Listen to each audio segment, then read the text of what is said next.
So basic discussion, as far as I've been given a remit, is obviously to open the floor to discuss crystallization, potentially with a remit for industrial crystallization. And we've been I don't know if anybody else have been given a bunch of questions, which have come from an internal discussion, and they go from what is the advantage of seeds all the way to how to upscale. So obviously I start off with basically making a bunch of introduction, and I'll start from the end. We have just heard the talk. Obviously you are a modeler, so but we can continue on with the people who haven't spoken yet. So yeah. So I'm Ghazala Sadiq. I'm from the Cambridge Crystallographic Data Centre. I work in the solid form area. I'm John Hone. I work for Syngenta, which is an agrochemical company, and I run a particle science group that works all the way from polymorph screening through to understanding crystallization processes in manufacturing as well as in formulations in the supply chain. I'm John Blacker. I'm a process chemist, process engineer, and I'm not a crystallization expert, though I've done lots of crystallizations and used them within processes. I've got an industry background, actually in common with John, for 15 years, but I've been at the University of Leeds for the last 15 years. Hi, I'm Nick Blagden, and I've had a mix of academic and industrial experience. And my area is pharmaceutics and crystallization, covering solid state forms. And I'm standing in because it's meant to be put docketing. So I don't do a lot of industrial work, but I have some work we're doing together with a company which makes, believe it or not, plasterboard. So we're trying to understand how we can use gypsum crystallization for plasterboard applications. But I think that if I would like to ask there's one more person missing. Matteo, right? I think he's sat at the back. There he is. Matteo. I just sat at the back because I was late. But I am an academic. I work at UCL and I do molecular modeling. So my industrial experience really is zero. But I do try to convince industrial people to invest in research projects that are related to computational chemistry. Okay. So I think we look a little bit at this question that we have, and then obviously we also want to open the floor to you guys if you have other questions, so please think about the questions. So I would like to start off asking primarily those people who work for industry, what is the biggest challenge that you see, despite all the progress that we made, for industrial crystallization? From our perspective, working at XtalPi, we do a lot of service-based work for pharmaceutical clients. The overall majority of the issue is related to polymorph selection, form selection generally. We do predominantly, I had just mentioned all these services, computational services that we do. CSP provides the bulk majority of it, often followed by crystal morphology prediction. Often the issue that we find with a lot of pharmaceutical clients is that nowadays, a lot of molecules are becoming less soluble, more flexible, and as a result of that, the crystal structures are much more complex. There's lots of metastability, and they're often difficult to crystallize. And when we run into those issues, we have doing CSP to try to help guide that and for the form selection, but it still remains a challenge. And actually, I think it remains much more of a challenge. You see it much more in small biotech companies. Small biotech companies especially, they develop molecules and then they get acquired often, but the goal is to try to get acquired. So they don't necessarily do a whole lot of solid state characterization. So when we get a lot of these projects, you can almost tell immediately that it was an acquired compound just because the crystal structure that was suggested is highly, highly metastable. So I think this still remains, like, at least from our perspective, I'm a computational person. I don't do crystallization experiments myself, but having talked to a lot of people about it, this still seems to be the overarching problem. Ghazala? I think for me, the greatest challenge, or an open challenge I can say, but from a CCDC perspective, is that the CCDC has got 1.3 plus million structures in the database at the moment. This is all reflective of things that do crystallize and can form a crystal structure. I think for us it's about collecting data and having data where things don't crystallize. I think that's the thing we're lacking. Like, how do we start collecting that negative data And also for the data that we do have in the database, it's primarily crystal structures. We're lacking the metadata that is associated with those crystallization processes. You know, everything that you're doing, if we could capture that as well as the crystal structures in the database, it would make the database extremely more valuable, especially when you're talking about computational methods, we're talking about machine learning. If we have we need data to be able to do that modelling work, and I think that's where there's a gap. And backfilling 1.3 kind of million experiments is really difficult, but how do we move forward? And you know, I think software providers, instrument people, and experimentalists could kind of work together to help, you know, somehow make that process or workflow more. So is this because people deposit the structure but not the metadata behind it? Yes. Is there a sort of like a drive in the community to actually change that culture? Because in many other systems, like in bioinformatics, that's what you have to actually deposit the raw data as well and the metadata. Is there a drive in the community to actually have for any new structure to put also the metadata on there? Yeah, I think this is what we're now working towards. I think the data that we collect is mainly from publications or what people submit. So it's mining that data, and we can go away and mine the data that's out there. But I think moving forward, it's about having that drive to be able to collect that data, you know. And then you start speaking to experimentalists in industry, and it's like, oh, well, everybody does crystallization a little bit differently. And then it's about capturing what data are you doing. You know, there's a whole host of other questions that are then leads on to you, John. So I don't think we suffer too much in the solid state discovery. Of course, you never can know that you've definitively found the stable solid state, which is always an issue. So having some prediction that gives you some confidence is useful. But then being told that you haven't found it is also a challenge if you don't know how to make that happen experimentally. I think more of our issues are, especially in the ag space rather than pharma, is around having better PAT tools. So those have been really revolutionary, but actually chord length distributions are confusing quite often because you can be confused between growth of needles and secondary nucleation rates. Frequently we might have two liquids in the system, and very often we have two solids crystallizing out of the system, and in some systems all of that, so two liquids and two solids. And the PAT tools just, even in simple systems, frequently lack the accuracy, and once it gets more complex, then they really are much less use. And you're resorting to sampling and the kind of old-fashioned methods, which are much slower and more intensive. I think the problems with industry depend on the sector that you're in.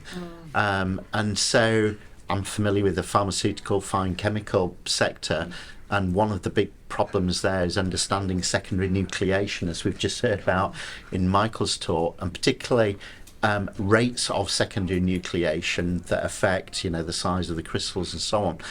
If you're in the food sector, I think the problems are very different, and you know, and I'm not so familiar with that, but I know there's some people here that are. So understanding, you know, fats and crystallization within lipids, things like that, are very important.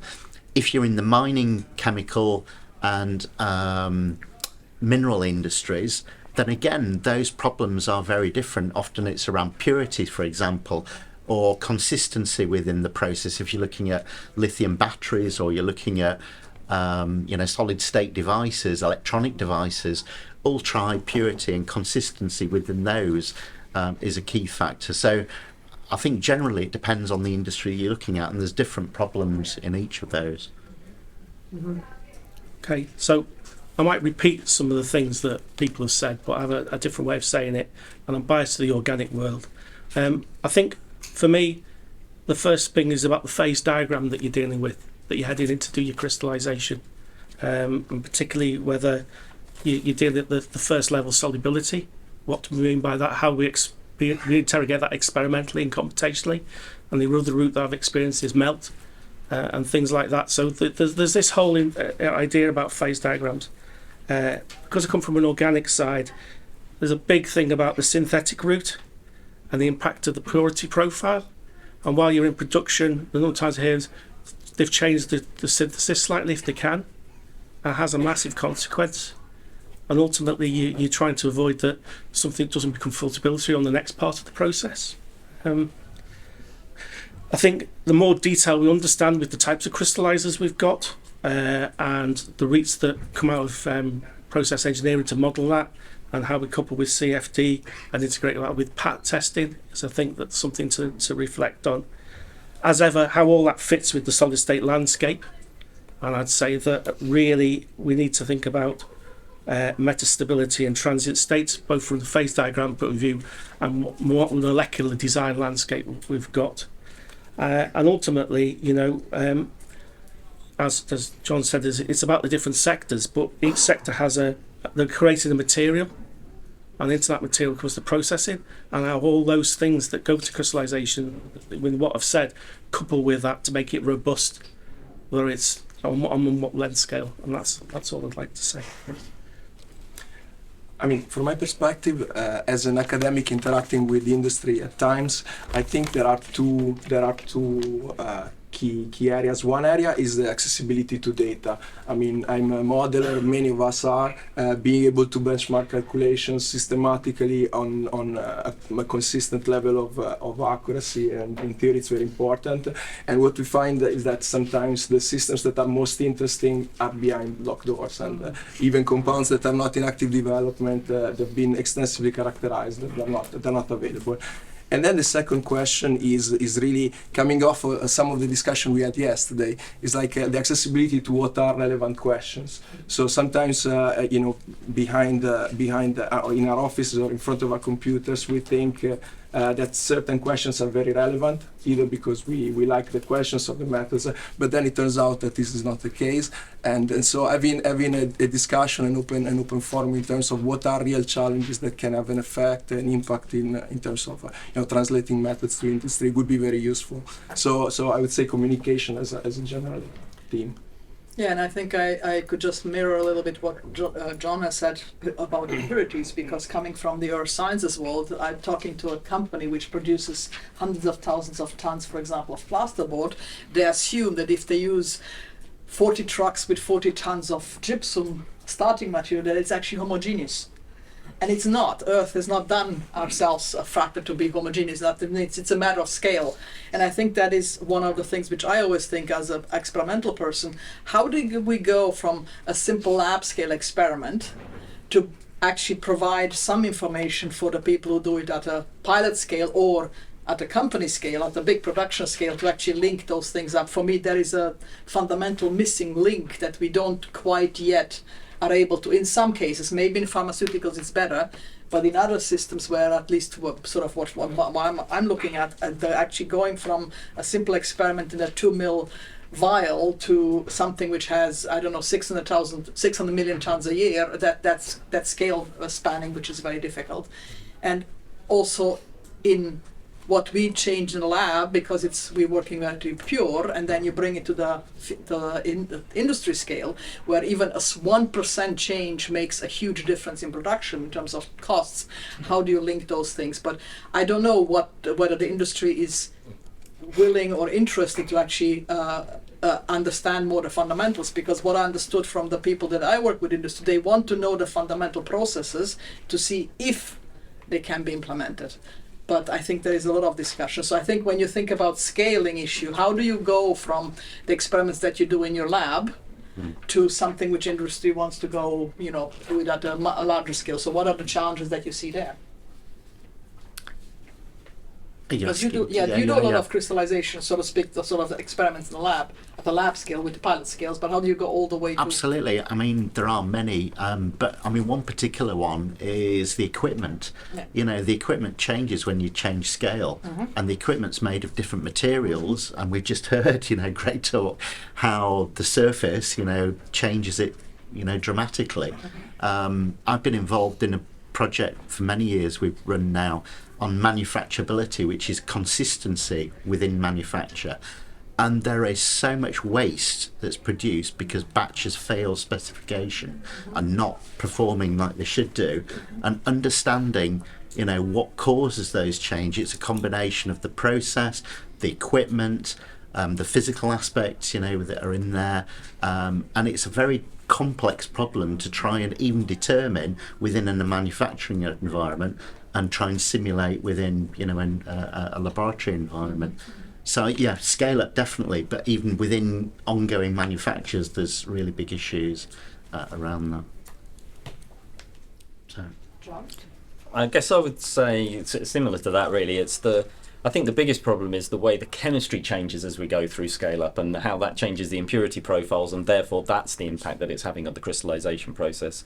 I mean, a lot of the engineering aspects we cope with relatively well. Obviously there's, going to have wall jacket to heat transfer issues, but I mean the engineers worry about that stuff and cope with it pretty well in general. Obviously you do get specific issues.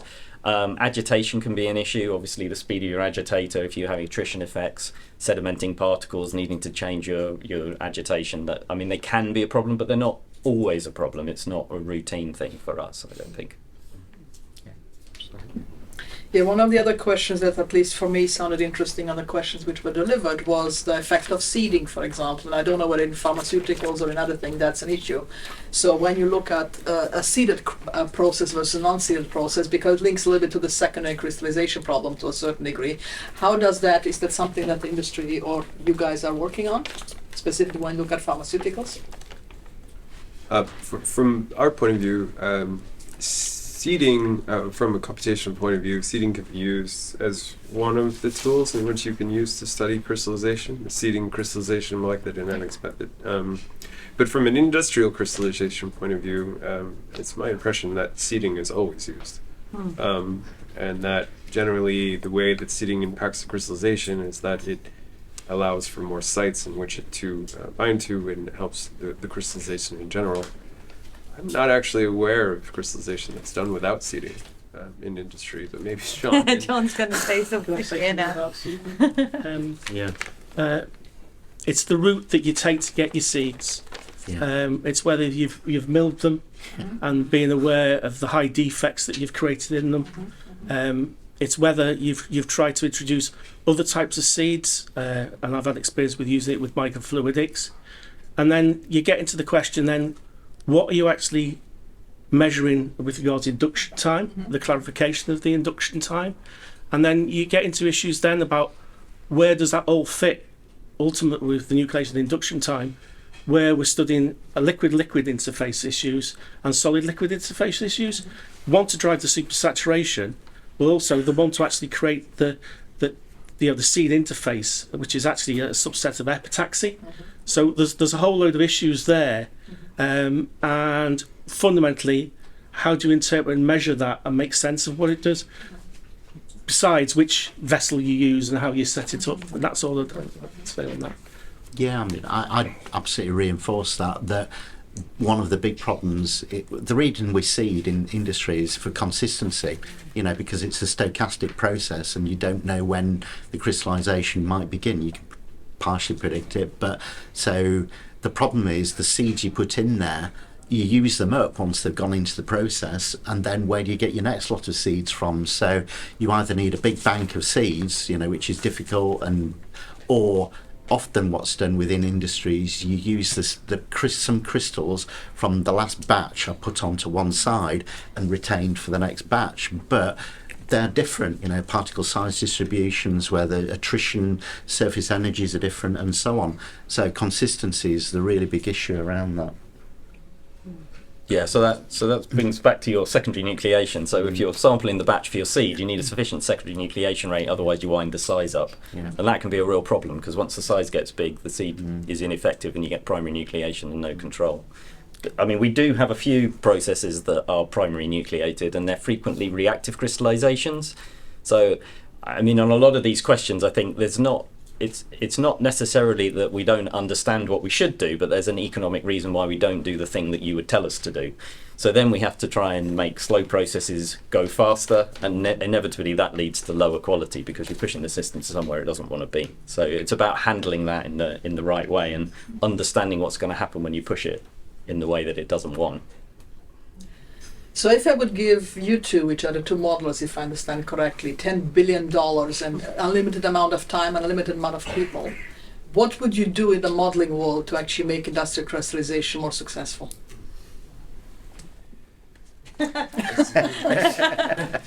Mike, you might have $1 billion, and yeah. Yeah. So I think, prior to working at XtalPi, I did nucleation crystallization simulations for like 6 years. And it's a very slow-going process, generally from a modeling point of view, especially if we're doing like an all-atom simulation of a very flexible pharmaceutical molecule. The issue is generally that the time scale is even worse than, for example, like protein folding. You can't generally observe it in a simulation. So you have to use more advanced methods. Matteo and I have developed some of these methods over the past few years. The issue with those methods, though, however, is that those methods require some sort of description, some sort of order parameter that will tell you, if we look at the system, is there a crystal or a liquid? And for a very long time, the order parameters that existed were sort of insufficient for describing crystals.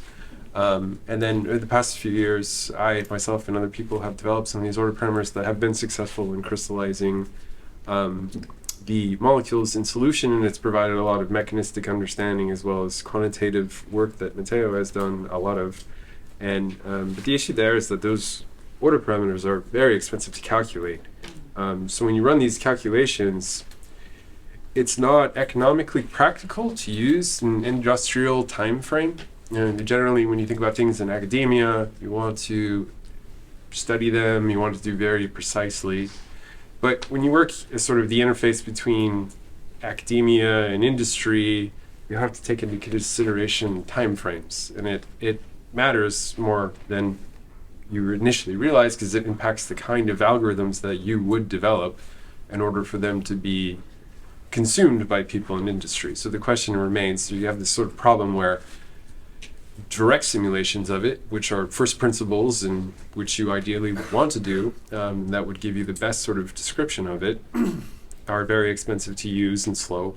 So are you talking computational expensive, time expensive? Time and So I told you here, you have lots of time, you have lots of money. Yeah. So dream, what would be you want to achieve in the next 10 years if you have unlimited everything? What could you achieve? So That's the sort of like dream question. I think that the thing is that I think that there is a practical way to do it, but it requires a bit more introduction of AI. So Matteo and I have this project where we actually, and Florian, who here has worked on that project, that the goal is to try to make to train machine learning models to actually replace the descriptor definition, the order parameter, therefore allowing for those calculations to be much faster, and therefore you could potentially use them. The other aspect is that there's other things that you could do with AI. For specifically, there's different types of graph neural network models or diffusion models that could potentially be used to speed up just even prediction.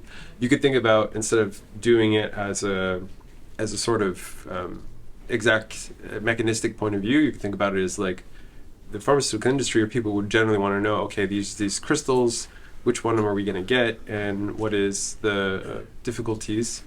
But for that, you need some data, So and there's these balance of challenges that still remain, I think. But I think that from the simulation point of view, there's been a lot of advancement. There's been a lot of advancement from AI, but at the same time, the data limits the use. Yes, because that fits to what you were saying at the beginning, that data is limited. So Yeah, Matteo? no, I on this, I mean, in terms of, thinking about having infinite resources, Yes. one may think that just beefing up the computational resources might be a route to tackle some of these projects, bigger, more cores, more computers, Yeah. more advanced.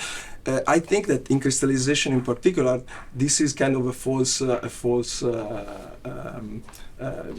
wouldn't be probably this wouldn't be the best investment of this hypothetical $10 billion, in the sense that the processes that make nucleation crystallization hard to model, they're typically state dependent, and as more perturbation in composition space, in temperature, or in any other parameter that actually matters, makes the problem exponentially harder to to investigate with computation. So I think that out of that budget, I would invest a significant part in algorithm development. And what Mike suggested is something that we're involved in. It's clearly very interesting. It's not the only thing. Yeah. I think also there is I don't have a way to attack it, but an open problem that I think it's quite interesting is how to make these methods consistent and transferable from system to system. Because we see, when we scout the literature, we see simulation methods or AI methods that work in particular pockets or particular cases, in particular regimes of data richness or not. But how do we make some of these methods more transferable and more general? How can we do what we do with sodium chloride with a complex molecule like the one that's an open question, and there's a lot of room. So significant part of the money, I think, should go in people and developing ideas. Okay, so now the experimentalists, and sorry, you're also a data person, but I think the basic, in the middle-ish. But I was just going to say, following on having the data and the uptake. I think for me, it's like you can have all the time and the money in the world and develop these processes and these methods, but what's the uptake in industry? I think there's resistance there. You can show them something, and they are very much. Apologies, John, but very much they're going to do things the way they're going to do their things, and that's the way they are, and they've got set protocols, and they need to please FDA and whoever it is, that they are regulatory bodies. So the uptake on these processes is very difficult. So you can take them on, I feel, at a collaborative stage where, you've got lots of collaborations and initiatives. We have them at the CCDC with lots of different pharmaceutical companies, etc. But the transferring of that back into industry is a huge barrier. Yeah, you need to show the impact, I've done a number of these collaborations, and they end. I'm giving now to the experimentalist $10 billion and a dream. What's your dream? Yes. What do you think crystallization will go in the next 10 years? If you have unlimited anything. So this goes back for stuff that I did about 30 years ago, where we took basically crystallographic lists that were generated by crystal structure prediction, sorry to be vulgar, and we then said, well, how can you show which one you're going to get? So we went back to morphology and trying to say it's a growth issue, one growing over another polymorph over another, and that's where we got into solvents and additives. What came out of that, and it's been a continuing theme for me and talking to people I've interacted with, is we've got to understand that it's a supramolecular process. And even when you go into solution, even if you crystallize something like a carboxylic acid, if you change the solvent, you can actually pick up a different supramolecular pathway. And I think trying to get across still, and people I've worked with, is how do you transfer that molecular robustness and that understanding to the industrial setting, where it's a bulk process, and sometimes not so terrible to the chemical engineers, and I've dealt with a lot of them, not too much molecular detail. But I think there's a lot of things that you see where you see deviation, especially when you start seeing transient phases appearing and multiple pathways where you're dealing with maybe balances of stoichiometric ratio, ions and everything, where this actually becomes an important thing. And it comes simply, sometimes you can cause yourself reduce the amount of problems by just switching the solvent. And that's what I'd sort of get across, if that makes some sense. First, John? So one sort of good example of what we've just been saying is I've worked with my colleagues, particularly Bao Nagoon, I'd give a shout out for, on predictive solubility. And solubility, so it's such a simple thing. And yeah, it is absolutely a minefield of areas. We've been using machine learning methods to try and predict solubility. And water is relatively okay because there's lots of data in water, but as soon as you go to solvents, even ethanol or other solvents, there is so limited data. We've been generating the data of nearly 200 years, and yet we've got 50 data points, 100 data points for training sets. That's absolutely useless. So I would say I fully support, needing more experimental data as training sets for machine learning AI. And what that needs the only way I can see forward in solubility, for example, is high throughput methods. And you know that there are lots of issues around how you do high throughput solubility. I'm not going to go into now, but that's sort of one. I don't know how I'd spend the amounts of money that you're talking about, but that's one area. Not that I have any, but it's... I mean, sorry, one philosophic question on that is that predictive methods are obviously what we're trying to get to. But when we can predict things, what does life look like when we can predict everything? I don't know. It's a sort of philosophical question. I'm not going to answer it. I think the answer to that is it depends how accurate the prediction is, because I mean the issue with solubility is you plot your answers, your predictions on a log scale, and actually, well, I'm more interested in a 5% difference between solvents rather than a factor of 2 or a factor of 10. Thanks. So yeah, I think, you know, reflecting what you just said, the data in order to check these models against or generate new models is what's missing, because solubility is not trivial to measure. Even in high throughput it might be difficult. You know, in our systems the purity makes a very significant difference, so understanding what you've measured the solubility of is actually slightly non-trivial. Let alone mixed solvents. And that's even without mixed solvents, yeah. So you see, not even with $10 billion can you solve crystallization at the industrial level. But I want to turn it now a little bit to the audience. Do you guys have questions? Yes, please. I'm Nathan. I've got questions based upon, essentially, in crystallization, you change one thing, you essentially change everything. So if you change solvent, you've basically changed so much to it that you changed solubility, conformation, you might end up getting a different polymorph. You've been talking about all the problems, and then you're talking about predictive. What problem-solving tools do you actually have to actually look at any of those problems at all? Like, do you have a tool that you can go, okay, if I change the supersaturation, is it going to actually affect anything? If I change solvent or a certain amount of a solvent, is that going to change anything? Like, maybe that's the big gap in between everything that can actually solve these problems. Maybe I've got one comment, and my colleagues here might have other comments, but one of the areas that we work on is automated optimization systems. And so if you've got a way of measuring what you're producing, and in crystals that's a little bit difficult, but we definitely do have some methods, and there's probably more needed. If you've got information about what you're making, you can use that information in algorithms to then change the inputs, the temperature, the concentration, the ratios of materials, etc., all those variables you're talking about, and iteratively work out where is it I need to be. So if there's a change in the process, where does that leave me? If we use discrete variables like solvents, if I use a different solvent, where does that leave me with the product? So that's one way of doing it that we're working a lot on. Yeah, because it can be very experimentally expensive. Yes. Just trying to scan Maybe I'll talk to you about it, but no, maybe not.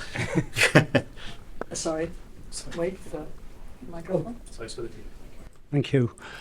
We heard a lot about the need for more PAT tools in crystallization, and I've worked for decades on developing ultrasound spectroscopic techniques for characterizing crystallization, and you can learn a great deal from this technique, and it can be implemented online or in process.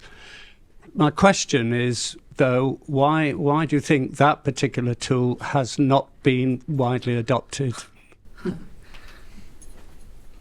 Any answers? I think you need to be very careful how you interpret the data. I think it can give you I first picked up on that sound in crystallization because I read a paper where you can actually hear things nucleate. Yeah. Right? But then, the conversation I had with people is about how you go about interpreting it, and anything to do with nucleation, it's about the mode and the extent. So I think it's a great way of getting into the onset, but I think it's going to take a lot of effort to understand that mode and extent, and you might have to integrate with some other techniques. And then it's about the time scale that you're going at between using the ultrasound and what else you might want to put with it. Dare I suggest? You know more about the measurement of the ultrasound than I do, but that's experience. It's about what other tools you put with it that would give you that other idea about the mode and the extent. Yeah? Yeah. What do you tend to know in crystallizations is the properties of the bulk. What you want is the properties of the interface. How do you get from one to the other? And how badly do you need to know one or the other? I mean, I think there's a lot of value in work on single crystal studies, and you know, I know Fiona and some of my colleagues are working on systems on single crystals in fluidic environments or droplets, single, you know, crystallization within single droplets, and trying to understand growth rates and you know, under various conditions. So I think there is a lot of value in doing that. But I also know that when you've got that data, you need to link it to populations of crystals, and you know, populations balance modeling's done, but there's still lots of flaws with that in the bulk, and comes back to things like secondary nucleation rates and so on. They're not easy to predict, or you know, even investigate. So that's one answer to your question.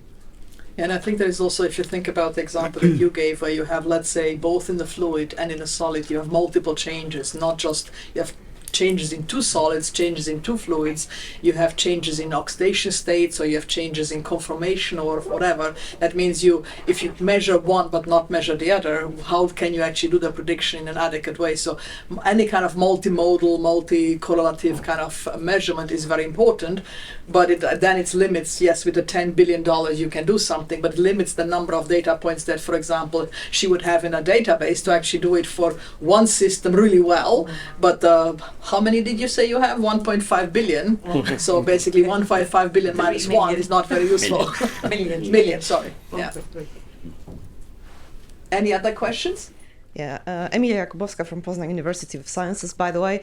I'd like to go back to the panel question about the scale-up issues, because obviously this is an issue for batch processes, and all the panelists seem to agree on that, but I was wondering what's your take on the let's say, perspective for flow processes, continuous processes, and mitigating that, because, well, obviously that's what they are for, to be scalable. So, yeah, what's your opinion on that? John? I mean, it's a great question, and that's an area that we work on quite actively, is looking at crystallization within flow systems, and we've developed reactors for doing that, and other people have got reactors and so on. I think it gets around some of the problems of consistency and, you know, for example, seeding that we've just talked about, and getting to steady state. But I think there are still an enormous number of problems around it, around the actual material properties of the crystals, you know, if they're sticky crystals or if they're friable crystals or if they're materials that don't behave very well. That becomes very difficult. And simple issues, you know, like clogging when you're in flow or things like that. And that's research, you know, that's work that we're doing, trying to solve some of those problems. So I would say it potentially is a great way of giving you more consistency within your process. I would add viscosity. If you're doing liquid crystal, like solvent-based crystallizations, and that comes back to the species that you're trying to crystallize and which nucleation route you've got. Some of the biggest problems I've ever hit to do with viscosity, its impact on diffusion processes, allied to mixing, and thermal gradients.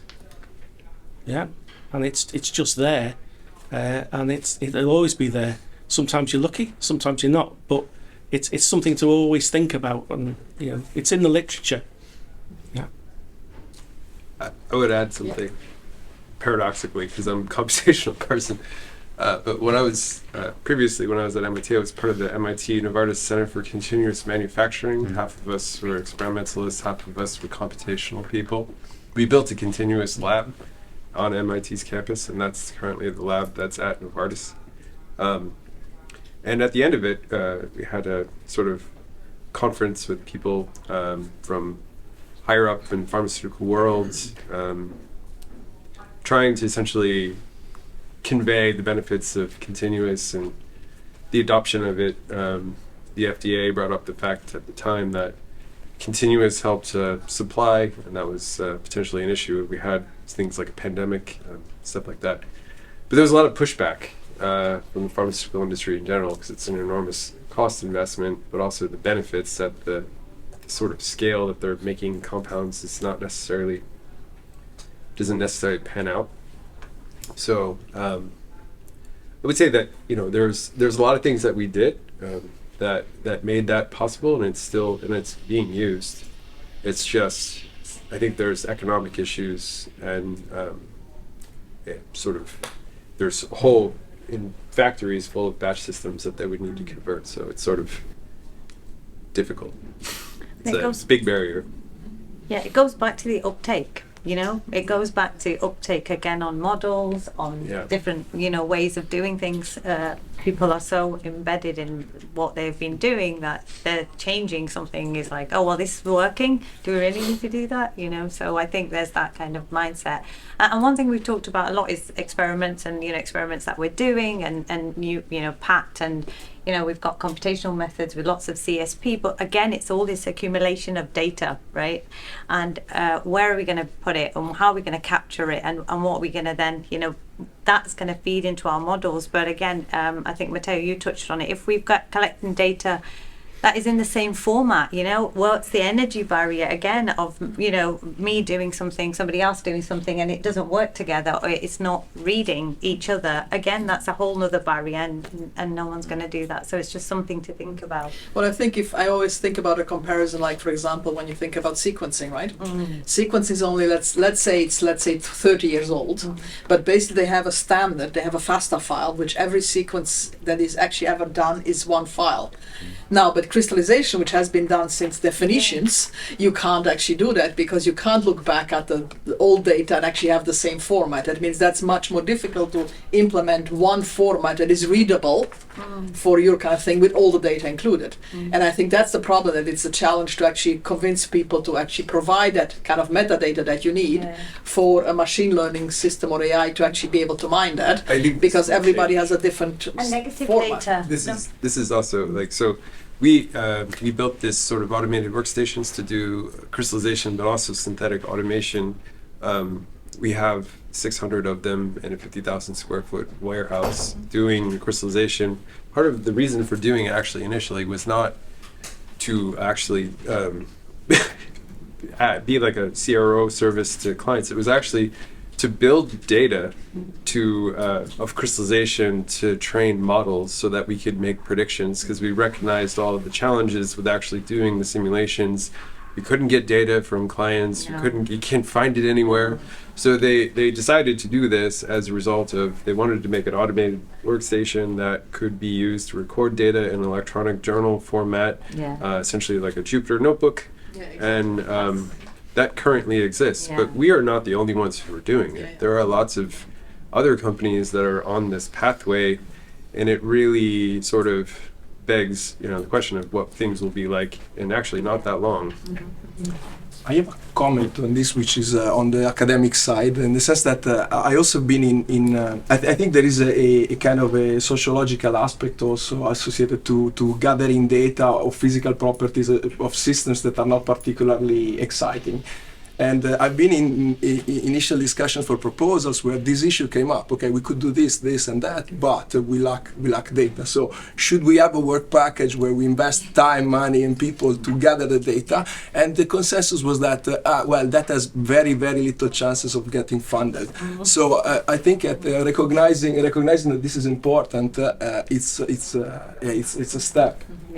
Yeah, I think that's the thing. And the negative data, we don't have that, everything. So how are we going to make anything work? We are always missing out on the negative data, and this thing about we can only, if it's successful, we can publish it, and that's great. But we want to know about everything that didn't work as well. All the failures of crystallization. I should mention, if you do happen to record this data, do it many times, because crystallization is stochastic. So there have been machine learning models like crystallizability prediction models, but in order to have those models, the experiments had to be done hundreds of times. Pfizer had a paper about this actually, and even after that, it's still difficult. But the stochasticity of the crystallization itself impacts how you should collect the data. Okay, one last question from the floor. Instead of going to something that's completely predictive to tell you exactly what to do, wouldn't it actually be better to find all the patterns of all the changes? So if you change supersaturation, what's going to happen? So you start predicting what would happen if you do things. Wouldn't that be better for industry and experimentalists? I think I'd love to, but my experience is that there's this word called serendipity in amongst it all. Accidents. And that's where you get the unreported interesting stuff that leads you off into a new direction and gives you a more revealed. So while it's going right, and I think that's the you can create as much data sets as you can, and it's about how what's the skewing in that data set. Because fundamentally, everyone knows that once you start, because this serendipity issue comes into play. Oh, I spotted that, and I was sitting there under the microscope and I saw this. That's all it. But actually, I don't think it's that different from what people do already. I mean, when they do solid form screening in pharmaceuticals, they screen hundreds of conditions with hundreds of different solvents, and that's pretty standard. That's how they have they know every single possible form, every single crystallization route, before it even ends up coming to us. So it's not like it's not really well studied. It's just that for some molecules that are difficult to crystallize, the number of experiments which you would need to understand all of that is so overwhelming that it's not practical. Okay, it's 1:05 past, but I want to ask for every single one of you, if you would see yourself in 10 years, what problem would you want to have solved in 10 years? I'll start with that end. God. I would say and like a few sentences, please. the rare event problem. In molecular dynamics, not just crystallization, you have this issue of timescale. We can only access a certain amount of timescale. It affects protein folding and affects all sorts of things. There has been a push to integrate AI and MD, and that allows for longer timescales to be achieved. That's very exciting. It's the bane of every computational person's existence to do molecular dynamics. The fact that you can only study things that are more or less boring, unless you have some sort of special algorithm. So that, I think, would be a great contribution to try to solve. Yeah, everyone knows what I'm going to say. More data in the database. That would be brilliant. It's going to help everyone, all the community. More well-defined data. Yes, more well-defined. Well-defined systems. Yeah. I think it's going to be the automated platform, but with tools that can generate the models in an automated fashion. And it would also be nice to be able to go from your predicted particle size and shape distribution to a filtration time. Yeah, great. For me, solubility obviously important, but also I think in areas like food where you've got fats and lots of polymorphs and lots of materials with different melting points, that is a massive understanding problem. That'd be really good to know, and it's got lots of impact around us. I think for me, come back to this phase diagram, starts at everything. It's about submerged deep eutectics and ripening processes, and particularly when you're starting to see how that might impact on surface-led processes and the interface. So, when people are milling the hell out of things, well, I think the crux of it is, can we get something scale up with it? That's where we might be headed. Okay, and Matteo? Well, for me, actually, I have to share the opinion that Mike had. Relevance is important. It's part, but in the context of crystallization, I would like to see in 10 years that we moved away from using thermodynamic stability as a proxy for accessibility, and we can use routinely, or we can include routinely out of equilibrium information. Which I don't know if this would be computational or experimental, but I think it would be very useful to include it in. Okay, so if I want to finish up, because for me one of the problems that I see is that actually at the nanoscale we don't have the physics that explains the processes. So I would like to have a bunch of physicists solving the problems like they solved in the 40s, 50s, 60s, nucleation and growth, but at the nanoscale. And maybe that will actually help us actually look at crystallization in a very different way. So thank you very much for the panel again, and for the audience for hopefully